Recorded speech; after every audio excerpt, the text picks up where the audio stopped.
So, hello, we have started with that if somebody is in college or university, so if he or she wants to start some research part, so what to do in that case? In the last video, we had talked about that. So, now the point is, student is saying कि हाँ जी research करनी है मुझे सो research करनी है तो अब now what the next point is so the very first very important point कि आपके पास कोई टॉपिक होना चाहिए जिसके ऊपर आप रिसर्च या जिसके ऊपर आप लिखेंगे कुछ या जिसके ऊपर आप मटेरियल सर्च आउट करेंगे या रिसर्च करेंगे इन शॉर्ट. सो अब how to come up with that topic. See, it's very simple. Not very simple, but it's for a students. It's a simple procedure. How? Because you are already have taken some subjects. So, for example, if you are in BBA or MBA, finance is there, HR, marketing, whatever the specialization is, there are different subjects in that. अगर तो finance है या stock market से related है there will be different chapters you are already having in your classes and all. तो कोई भी topic आपको अगर समझ में आ रहा है, आपको इंटरेस्टिंग लग रहा है, what you can just pick that particular topic. Similarly in case of IT या कंप्यूटर से रिलेटेड स्टूडेंट्स हैं, whatever topic is means आपको बहुत अच्छा लग रहा है टॉपिक, आपको लग रहा है इसके ऊपर आपका इंटरेस्ट आ रहा है, and it can be in your specialization, it can be out of your specialization only also, but the point is you are somewhere interested to look on that topic. आप उसको डीप में थोड़ा सा जाने में interested हैं, तो उस केस में आप फर्स्ट पॉइंट इज कि आप अपनी क्लास रूम से ही आपके अपने सब्जेक्ट्स में से कोई भी टॉपिक आप ले लीजिए. First point is that. Second point can be, ये तो हो गया कि आप अपनी whatever you are in graduation में है, पोस्ट ग्रेजुएशन में जिस भी टाइप की कर रहे हैं उसमें से ही कोई टॉपिक उठा लीजिए of your interest. Second point can be market scenario को देखते हुए, जैसे मैंने अपनी लास्ट वीडियो में बोला था, what ever the market scenario is going on, आप आपके इंटरेस्ट एरिया के अकॉर्डिंगली, अगर आपका आईटी से रिलेटेड इंटरेस्ट एरिया है तो आईटी सेक्टर में देखिए क्या क्या नया आ रहा है. रिसर्च में you can come up with particular companies case study as well. तो केस स्टडी में तो आपको कोई कंपनी लेके जो है उसके ऊपर थॉरली रिसर्च करना पड़ेगा. तो whatever sector you are into in और यू आर गुड इन, और आपको whatever sector you like more, pharmaceutical है, आईटी सेक्टर है, मैन्युफैक्चरिंग सेक्टर है या बैंकिंग सेक्टर है, स्टॉक मार्केट है, वट एवर आपको ज़्यादा अच्छा है उसके बारे में देखो. न्यूज़ में न्यूज़पेपर्स आर देयर और news are there. Other than news पता चल जाता है क्या हो रहा है मार्केट में. तो मार्केट में जो हो रहा है ऑलरेडी हो चुका है, या आपको फ्यूचर की कुछ लग रहा है कि ये वाला particular point is going to be somewhere is going to comes in a very hot kind of topic. तो आप कोई भी टॉपिक मार्केट से उठा सकते हैं depending upon what is going on, और आपको लगता है इसके ऊपर आपका इंटरेस्ट है. और सेकेंड, अगर मार्केट से भी कुछ समझ नहीं आ रहा, आप अपने खुद के ही सब्जेक्ट में से कोई भी टॉपिक ले लीजिए.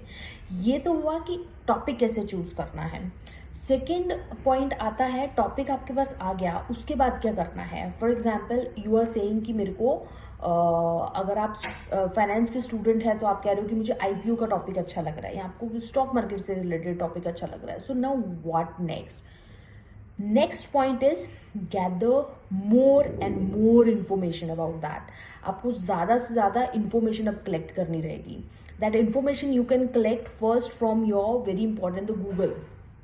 तो सर्च आउट कीजिए, पर्टिकुलर टॉपिक लिखिए, उससे related whatever you are getting out उसको ले लीजिए. Similarly write down research paper on that particular. क्या लिखना है? Research paper on this particular topic. जो भी आप टॉपिक सर्च आउट कर रहे हैं आपको रिसर्च पेपर मिल जाएंगे. डाउनलोड कीजिए उनको. ज़्यादा अच्छी चीज़ होती है उनको डाउनलोड करके प्रिंट आउट लेके पढ़िए. और अगर प्रिंट आउट नहीं, आपको मोबाइल अपने लैपटॉप वगैरह से पढ़ना है, that is your wish, but it will be easy to read taking print out. Other than that, it's your wish to go with whatever mean you like. But the point is, आप क्या कीजिए, जितना ज़्यादा आपको information उस particular topic के बारे में मिल रही है, आज की इन्फॉर्मेशन ही सही नहीं होगी सिर्फ रिसर्च के लिए. पास्ट में जितने भी पास्ट में अराउंड 10 ईयर्स तक का कुछ भी आपको इन्फॉर्मेशन मिल रहा है, depending upon what is the topic. अगर तो टॉपिक ऐसा है जिसका रिसेंट ही 1-2 साल का ही डेटा चलेगा, तो फिर 1-2 साल तक ही बाउंड कीजिए अपने आप को। But if you have a kind of, आप ज़्यादा थॉरो रिसर्च करने के मूड में, तो जितनी ज़्यादा इन्फॉर्मेशन मिल रही है आप सारी इन्फॉर्मेशन कलेक्ट कीजिए। उसके बाद what you can do is, information collect करने के बाद हर दिन आपको इन्फॉर्मेशन मिलती रहेगी, बट इन्फॉर्मेशन कलेक्ट करके थॉरोली उसको स्टडी करना है उसके बाद, कि क्या हो रखा है मार्केट में, क्या अवेलेबिलिटीज़ हैं जिसके ऊपर मैं जा सकती हूँ या जा सकता हूँ। सो ये सारी चीज़ें आपको तभी पता चलेंगी जब आप उसके बारे में थॉरोली पढ़ोगे। So first point was topic search out करना, टॉपिक क्या है, टॉपिक किसके ऊपर रिसर्च करनी है। Second point is going to be gather information about that. अब थर्ड इम्पॉर्टेंट चीज़ आती है, see type of data you are going to use. एक तो होता है you are going to write down a conceptual paper. Conceptual होगा, उसमें आप ज़्यादा थ्योरी ही यूज़ करेंगे, कोई स्टैटिस्टिकल टूल्स नहीं लगाएंगे। तो अगर तो that much is the case, in that case also you can take data और फ्रीक्वेंसी वगैरह, चार्ट्स वगैरह बनाने तो आजकल आते ही हैं, एक्सेल से ही बन जाएंगे। तो उसके लिए भी आप accordingly data you can get from Google only. Otherwise, there are many databases in the market from where you can get the data.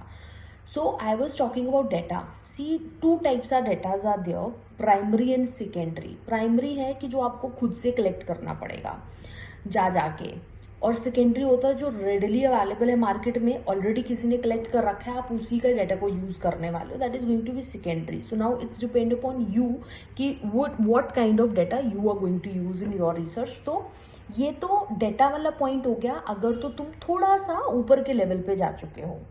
But if I have to talk about those are just going to start and they are in their bachelor's degrees and the student just want to start, तो उसके case में ना तुम ज़्यादा datas में मत जाओ।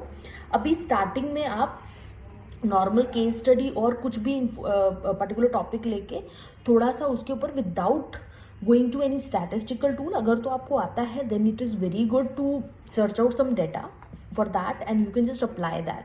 But अगर स्टैटिस्टिकल टूल में नहीं जाना then also you can just gather information about that, and उसकी इंफॉर्मेशन के बाद very very important thing is, अगर डेटा को साइड पे कर दें, next point should B research gap.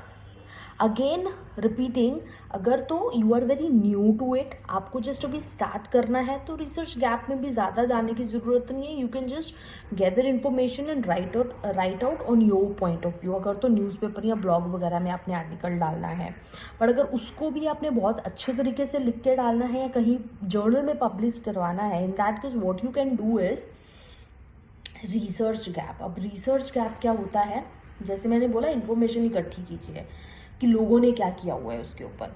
तो अगर लोगों ने ऑलरेडी कर रखा है तो आपका वाला पॉइंट क्यों कोई पड़ेगा, वो तभी पड़ेगा अगर आप कुछ डिफरेंट देंगे।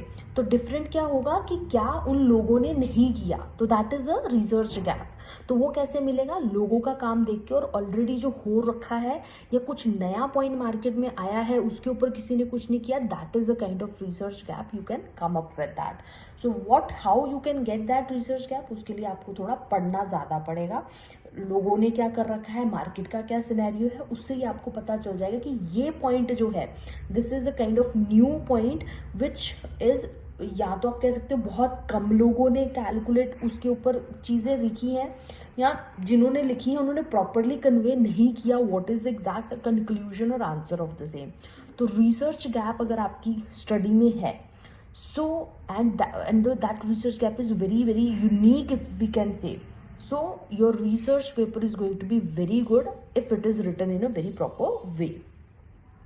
So these are the important things what you should have. First you should have topic आपको पता चल गया है, आपको क्या करना है, डाटा ही गैदर करना है। उसके लिए डाटा गैदर कर लिया है तो उसके बारे में ज़्यादा उस डाटा को पढ़ के प्रॉपरली अच्छे से समझ के उसके ऊपर आप राइटअप स्टार्ट कर सकते हैं।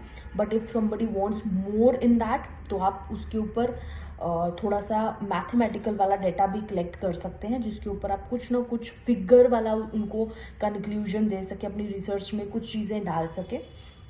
और थोड़ा सा और उसको अच्छा बनाना है तो आप रिसर्च गैप जो है वो भी ऐड ऑन करें, and which is very good thing. See अभी की ये जो वीडियो है this is not for proper research one, कि उनको जिनको प्रॉपर रिसर्च कैसे होती है उसके बारे में, ये है न्यू बिगनर्स के लिए। एंड कौन से new beginners? Those are in their college और universities life, not those are properly in research. Research जो कर रहे हैं उनके लिए क्या प्रोफोमा होगा, क्या फॉर्मेट होगा, for that I will go with a particular video, and the title will be like that only. So this is done how what we need. And अब आती है बारी लिखने की। जब आप लिखेंगे तो उसमें क्या है, आप अगर तो अलग अलग हेडिंग्स नहीं देने वाले तो in that case you can go with paragraphs and sub headings as per your information. But if you want a proper structure for the same, so in that case research paper should, or your whatever you are writing should start with the introduction of the same. Introduction is the first phase of the or first step for writing a research paper. उससे पहले भी होता है abstract, but अभी extract की बात ना करें because it's for beginners. तो इंट्रोडक्शन में अब क्या लिखना है, इंट्रोडक्शन में थोड़ी सी उस पर्टिकुलर टॉपिक की बैकग्राउंड दे दीजिए. थोड़ी सी का मतलब है 2-3 लाइन, पूरा पैराग्राफ देने की ज़रूरत नहीं है. डिपेंड करता है how good introduction you are giving, until and unless it is not copied and pasted one. So background दे दीजिए उस टॉपिक की. फिर बैकग्राउंड के बाद उसके बाद you have to come up with straightforward to your objective. What is your rationale to that particular study. Rationale और ऑब्जेक्टिव कि तुम क्यों करने वाले हो, क्या करने वाले हो स्टडी में. क्या 2 पेजेस जो आपने 10 पेज या 5 पेजेस लिखे हैं, उन 5 पेजेस में उस बंदे को क्या देखने को मिलने वाला है. सो दैट फर्स्ट की 3-4 लाइन में अगर आप वो चीज़ बता देंगे ना तो अगले पर्सन को क्लियर हो जाएगा कि हाँ जी ये चीज़ का सॉल्यूशन मुझे मिलने वाला है, या इस चीज़ के बारे में मुझे पढ़ने को मिलने वाला है इस पर्टिकुलर पेपर में.